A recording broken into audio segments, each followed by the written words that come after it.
त्यांची सुवन शुभांची माता भाग्य कोणते अजून हिंदवी स्वराज्याचा पताका नभी अभिमानाने डोलते. एका लक्ष देऊन मी जिजाऊ बोलते, एका लक्ष देऊन मी जिजाऊ बोलते.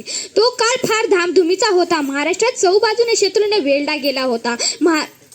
शत्रू गोर गरीब रयतेवर जुलूम करीत अत्याचार करीत अशा या काळात पारतंत्र्यात स्वाभिमान कीर्ती आणि मातृत्वाची देण लाभलेल्या यदुवंशात लखुजीराव जाधवांच्या घरी माळसा राणीच्या पोटी आमचा जन्म झाला.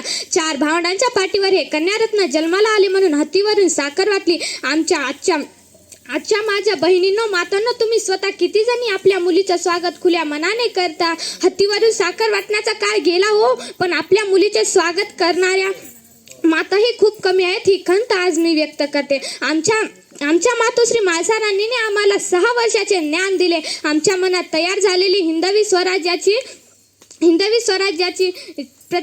स्वराज्य प्रत्यक्षात साकार करण्यासाठी शुभांना ज्ञान, चरित्रे, चातुर्य आणि संघटन अशा राजस्व गुणांचे बाळकडू मिळाले आणि राजांनी आमच्या संस्काराचे फलित केले आणि हिंदवी स्वराज्याची स्थापना केली. उन्हाळा आणि पावसाळा स्वराज्याचा गारवा, जिजाऊच्या जीवावर नाही कोणाची पर्वा, जिजाऊच्या जीवावर नाही कोणाची पर्वा. आम्ही जिजाऊच्या मुली जशा तलवारीच्या आणण्या, होईल तुझीच रे शोभा बोल दुरून शान्या. आम्ही जिजाऊच्या मुली मिऱ्या परीस तिकट, आम्ही जिजाऊच्या मुली मिऱ्या परीस तिकट, बग दादा घेणार नाही कोण्या परायात.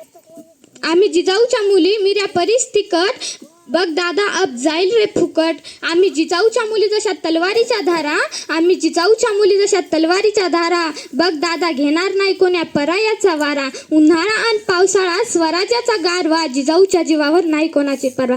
जय जिजाऊ जय शिवराय. आमचं तुमचं नातं काय? जय जिजाऊ जय शिवराय.